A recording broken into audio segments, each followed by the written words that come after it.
Bem-vinda, Maria Carlotto, mais um podcast. Vamos lá, vamos falar do convívio com animais. Nós temos uma pauta controversa, né? Eu queria começar fazendo uma pergunta para você. Toda a minha adolescência eu ouvi o provérbio vida de cachorro leva uma vida de cachorro e tal, mas eu conheço o teu cachorro. O teu cachorro não leva uma vida de cachorro, o Frank Sinatra. Já começa pelo nome dele. Vamos lá, Maria Carlotto. Olá, professor, meu mestre. Pois é, Frank Sinatra, de cachorro não tem nada. Começar pelo nome, né? Frank Sinatra é um chihuahua de pelo longo, preto, extremamente educado, que dorme na cama comigo e com meu marido. E ele tem plano de saúde, vai ao pet shop tomar banho toda semana, e eu brinco que eu gostaria de fazer um plano lá no pet shop para cuidar do meu cabelo, porque o pelo dele é muito mais hidratado que o meu cabelo. Então, de cachorro, a vida dele não tem nada. Ou então mudou, a gente tem que mudar o provérbio. Mas Maria Carlotto, vamos trazer para a conversa uma reflexão, uma conversa livre, como sempre, descontraída, sobre o nosso convívio com animais. O animal, ele mudou também de lugar, ou pelo menos alguns animais mudaram de lugar no convívio. Eu me refiro aos animais domésticos. Na minha infância, nós estávamos dentro de casa, os animais fora, todos eles. Na infância dos meus netos, na infância da minha filha, eu sou pai único, né? Tenho uma única filha.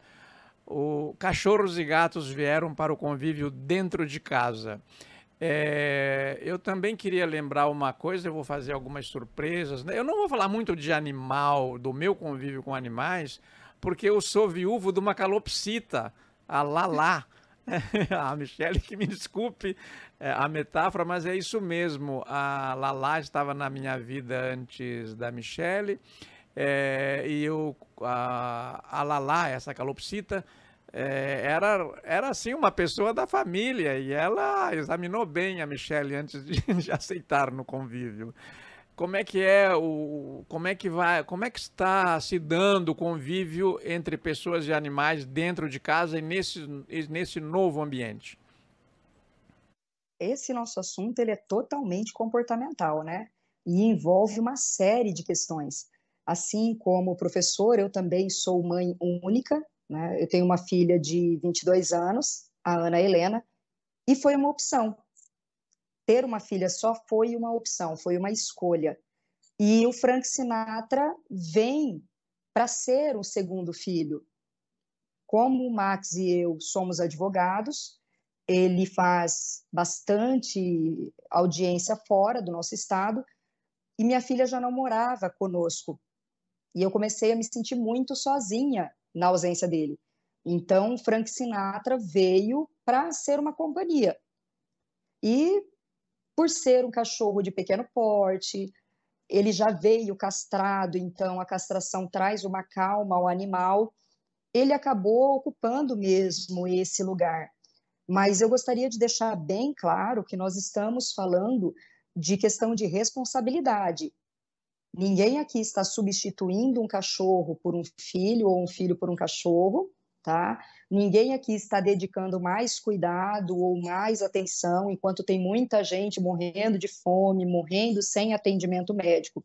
Estamos falando de comportamento de cada um, e cada um sabe onde vai sua responsabilidade.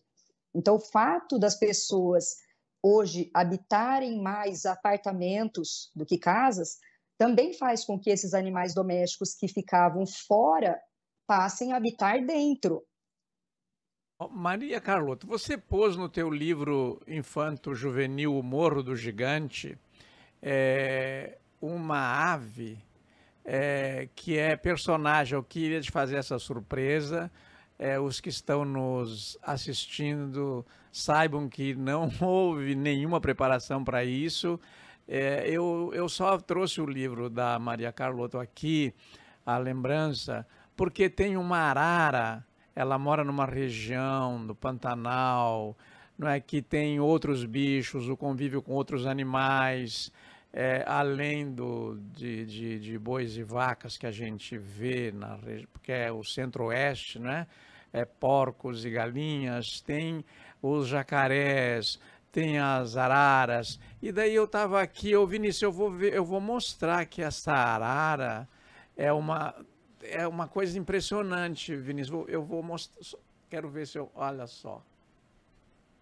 Esta arara está ali fazendo parte da história do Morro do Gigante. Maria Carlotto, as aves não estão mais ao redor da casa, né? E a galinha foi sempre assim uma presença ali na minha infância, não sei se na sua, na infância de muita gente. De repente, as pessoas têm dificuldade em entender, tem que explicar para as crianças que o leite não começa ali naquele pacote no mercado, nem aquele saco, que ele foi tirado de uma vaca, mas onde, não é? Vamos falar desse convívio. Eu quero, já que eu te surpreendi, que te dei um tempinho para você se preparar, né? Me diz uma coisa, nós somos bons para os animais, que a companhia de um animal às vezes é preferível à de uma pessoa em certos contextos específicos, infelizmente não é? Os que têm animais sabem disso, agora não se fala mais de dono, né? Se fala em tutor. Mas eu queria que você comentasse por aí. Eu só falei tudo isso para te dar um tempo de se organizar com essa surpresa absurda. Professor, me emocionou. Aqui onde eu moro, a riqueza, a diversidade de animais possibilita esse convívio. Então, é muito normal, na cidade mesmo de Campo Grande, as araras, sempre em casais, habitarem o topo dos coqueiros. E é também normal estar andando no parque e as capivaras atravessarem na frente do caminho. Eu tenho... Desculpe te interromper, Maria. Aqui no Rio também a capivara, eu moro na Barra da Tijuca, a capivara pode atravessar o caminho, já atravessou algumas vezes, porque é um bicho protegido, né? E é interessante que eles atravessam na faixa de pedestre, né? O ser humano não. É interessante isso, se for observar. E tamanduás. E, para mim, a ave tem ela marca muito a minha infância. Eu nasci no Paraná, apesar de morar no Mato Grosso do Sul desde os 2 anos de idade, todos os anos a gente acabava voltando para visitar os avós. E no Paraná era muito habitual, no Sul era muito comum as pessoas terem as aves em casa. Então, criava-se a galinha, que no final ia morrer para ser o alimento da casa. E tinha-se os periquitos, os papagaios, canários. Aqui eu tenho um convívio muito grande com animais. Por ter contato com fazenda, quando nasce um carneiro guacho é aquele que fica sem a mãe, meu pai, por vezes, leva para minha casa. E eu acabo criando ele em casa até ele criar uma independência para voltar para a fazenda. Então, às vezes as pessoas passavam na frente de casa, olhavam e falavam, olha, um poodle grande. Não, era um carneiro, não é um poodle. E alguns animais que não eram habituais para serem domésticos, hoje são. Você vê que pessoas criando porco-espinho, porquinho, cabrito, e isso vai mudando. E isso reflete também a necessidade do ser humano de ter contato, de sentir-se amado, né? Porque nada transmite mais amor e reconhecimento que um animal, né? Nada. Eu gostei sim muito do que esse depoimento que você traz é de cores muito vivas, porque é de quem convive com animais, vê os animais, e sobretudo esses citados aí. Não é? E nós, nas grandes cidades, nós que eu digo, o Brasil está vivendo concentrado em grandes cidades, né? Se não me engano, segundo os dados do IBGE, que estão sendo apurados ainda, a pandemia atrasou um pouco, mas os brasileiros continuam concentrados em 3 grandes cidades brasileiras, não é? 13 grandes cidades brasileiras estão concentradas, as cidades estão crescendo. E o que eu tenho notado, eu queria trazer para trouxe para essa pauta, sobre isso nós conversamos, é uma conversa sobre o convívio com esses animais. É claro que criança sempre adora bicho, adora cachorro, adora gato, e você trouxe aí bem de en passant, assim, né, de passagem, você falou, ó, tem tamanduá, e eles geraram muitas metáforas. O abraço tamanduá não é bom, né, Não. Maria Cloto? O abraço tamanduá que veio para uma das expressões brasileiras é terrível. Você sabe falar desses bichos aí? Claro que você sabe. De qual deles você quer falar? O que você quiser a respeito desse convívio. A gente não pode conviver com o tamanduá, né? Aliás, nem as formigas, né? Porque ele vai comer todas, não é? O abraço do tamanduá, ele é um abraço mortal. E quando os cachorros acabam se pegando com o tamanduá no mato, se o cachorro conseguir sair vivo, é milagre. Nós não podemos, né? Existe a proibição de ter esses animais silvestres, até mesmo pela questão de proteção, porque muitos acabaram sofrendo possibilidade de extinção. Então, existe a lei que protege esses animais no meio ambiente, e para que você tenha um animal desse, você precisa da autorização do IBAMA, tem que ser adquirido de um criador autorizado. Então, aqui no nosso estado, nós vemos com frequência jiboia atravessando a rua, mas se uma pessoa quiser criar uma jiboia, ela pode criar, desde que ela se submeta aos trâmites legais. E eu já tive animal de todo tipo, até lagartixa eu já cuidei. E aqui é muito normal o convívio com tatu. E esses animais ficam soltos. Então, essa riqueza de poder ter no nosso quintal, na fazenda, todos esse colorido das araras, dos tucanos. E uma curiosidade, eu gostava muito do tucano, passei a não gostar. O senhor sabe por quê? Não, o tucano tem. A gente jura que o tucano não vai voar, né? Com um bico daquele tamanho, o corpo desproporcional em relação ao Arredondar, bico, não o é bico parece aerodinâmico o pesado. tucano. Não é. Ele voa porque é teimoso, né? Ou ninguém falou que ele não podia voar. O besouro O também. tucano o besouro também, né? O besouro não foi feito para voar, mas ele voa. O tucano é carnívoro e ele destrói a casa do João de Barro, ele come os filhotes do beija-flor. Então é um animal que eu não gosto muito. Ele é bonito, mas é um animal que eu não. Quando você vê a aproximação do tucano, você pode saber que ele vai atacar ninho, porque ele é carnívoro. E Bom, isso tudo a gente tem aqui essa possibilidade que é diferente daí da grande cidade de vocês, que com certeza esses animais ficam mais reservados em ambiente de visitação, não é mesmo?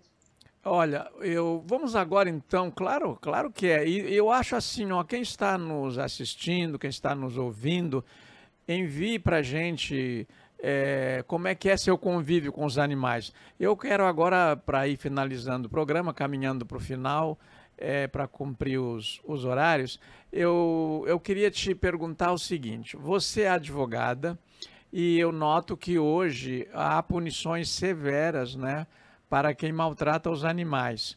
E eu queria ligar isso com com dois tempos. Com a minha infância, em que os animais eram maltratados e nem passava pela cabeça de ninguém, nem pela legislação, de punir quem maltratasse os animais, chutar o cachorro, dar pontapé em outros bichos, maltratar os gatos. Não quero me demorar nisso, mas eu queria te perguntar então, primeiro, se isso melhorou então na legislação, de punir os maus tratos aos animais. E a outra coisa, Maria, que me vem aqui ao calor da hora e queria trazer para a gente comentar, é o seguinte: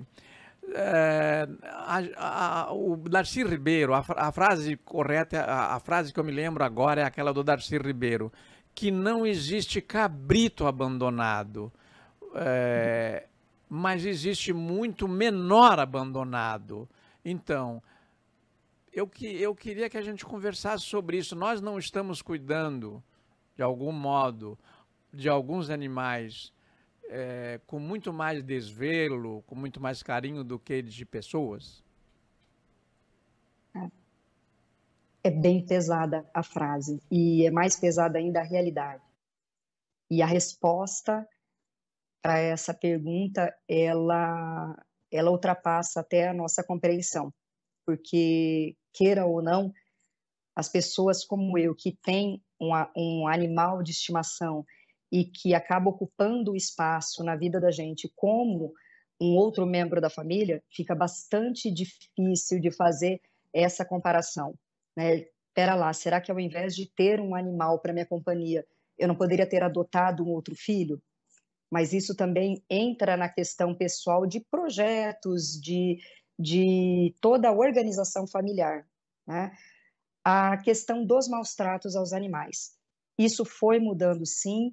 Em 2020, teve uma alteração na legislação onde apenou aquele que é condenado por maus tratos em uma pena que vai de 2 a 5 anos de reclusão, mais multa, mais a impossibilidade de adotar, né, de ser tutor novamente. Então, nem ao céu e nem à terra, né? Tem que ter um meio termo, tem que ter um equilíbrio, e a legislação ela traz esse equilíbrio. A legislação penal punindo os maus tratos à criança, o Estatuto da Criança e do Adolescente também trazendo essa proteção à criança, mas a sociedade também precisa estar atualizada, trabalhando, conscientizada sobre essa questão de você pode ter sim um animal de estimação, como eu que preferi não ter outros filhos, mas nós estamos cumprindo com o nosso papel na sociedade. Eu não preciso necessariamente adotar uma criança para que eu possa contribuir para que essa criança não morra de fome. Eu não Isso. preciso. Não, Pode perdão. falar, professor. Não, perdão, conclua. Não, lei dispersa. Não vou interromper ninguém, muito menos você. Imagina, é esse raciocínio, né? Eu não preciso agir de forma a ter outros filhos, a fazer, mas eu posso trabalhar em projetos que faça esse acolhimento, eu posso trabalhar na conscientização, como advogada eu posso trabalhar auxiliando outras pessoas, conscientizando. Então, tem que haver sempre, eu sempre coloco como ponto central de tudo o equilíbrio. Então, mas lá na minha adolescência profunda, eu aprendi que a questão mal formulada nunca será bem resolvida. Não é? E o Brasil tem a mania de usar muito ou, né? Ou uma coisa ou outra, quando o certo seria e. Que bom que não existe bezerro abandonado, é muito bom que não existe cabrito abandonado, mas não é assim que então nós vamos abandonar os bezerros, abandonar os cachorros, abandonar os gatos, as calopsitas e agora vamos cuidar de crianças. Não é que toda a vida deve ser bem cuidada. Então, nessas reflexões, eu concluo da minha parte, te dou a palavra para você encerrar, que é o seguinte: nós temos que fazer desse planeta, não é? É uma questão, você disse isso muito bem quando começou a falar, nós temos que fazer do planeta a casa para todos. E isso começa onde nós estamos. Então começa dentro de casa, onde estamos, começa ao redor da nossa casa, começa no nosso trabalho, quer dizer, prossegue em todos os campos. Nós temos que deixar de formular as questões ou, né, ou isso ou aquilo, para trazer o e, cuidar do bezerro e cuidar do cachorro. E eu queria lembrar aqui, porque me veio agora à mente uma coisa muito bonita, uns versos do Afonso Romano de Santana, que ele diz assim: meu conceito de jardim determina o que é praga ao redor de mim. Eu acho que com os animais dá-se alguma coisa semelhante ao nosso trato com as flores, com a natureza, com as outras coisas, enfim, com o jacaré, com tudo. Quero dizer, qual é o conceito que você está vivendo, né? A beleza está nos olhos de quem vê. A beleza está nos olhos de quem vê. A forma como você lida com o seu cotidiano é a forma como você reflete o convívio com as outras pessoas, né? E no direito civil, essa questão do ou ou uma coisa ou outra, chama obrigação alternativa. Você vai escolher, né?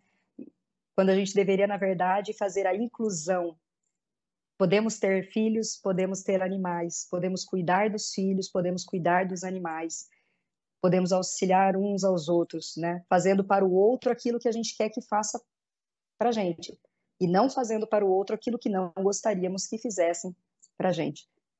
É o mantra diário. E agora, como você provoca a minha imaginação, e não podia encerrar sem lembrar o seguinte: os animais são usados para ofender a mulher, não é? E nas metáforas, nas comparações, a gente tem que se redimir disso também. Por exemplo, a gente diz: Fulano é uma vaca, aquela outra é uma galinha, não é? A galinha parece que já foi usado também contra os homens, mas é uma. Se usa muito o nome dos animais para ofender a mulher. Aliás, se usa para ofender a mulher uma porção de coisas, então não só os animais. E este mundo que vai melhorar também, né, se a gente prestar muita atenção às palavras, porque primeiro o conceito vem para a cabeça da gente, né, e depois a gente aplica sem querer, então tem que corrigir. Mas ao homem também, né? Tem vários animais utilizados ao homem. Eu sempre digo que difícil não são as pedras que eu encontro no meu caminho, difícil são as antas que atravessam. Tá ofendendo as antas? Maria Carlotto, nós falamos dos animais no convívio e eles estão também nas letras do alfabeto. Como você sabe, eu estou escrevendo uma coleção chamada De Onde Vêm as Palavrinhas, não é? A história de cada palavra e de cada letrinha, e cada letra do alfabeto foi originalmente outra coisa. O C foi um camelo e o A primeira letra do alfabeto foi uma vaca. E pouca gente sabe disso, que a primeira representação da letra A foi um boi, foi uma vaca. Assim como a pecuária está lá presente no paraíso terrestre, não é? Quando o Abel oferece animais em holocausto, né? Uma forma de homenagem, e o Caim oferece os frutos da terra. Então, de alguma forma, a pecuária e a agricultura estavam lá no nosso começo e estão hoje. Agora a palavra é para você encerrar mesmo, está contigo. Eu fui alfabetizada com a cartilha que era representada pelos animais, né? O caminho suave, então era um macaco. E eu tenho essa coleção de livros do professor, estou aguardando finalizar. Tenho até a letra P, se não me engano, né? Letra P de porta, sim. Uhum. Isso.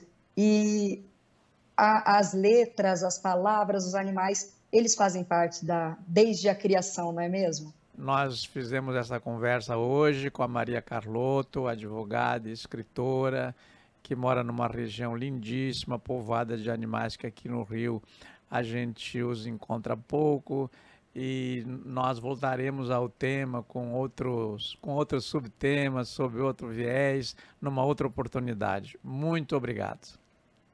Obrigada a todos, professor, até a próxima, meu mestre, um beijo e até mais. Até de repente.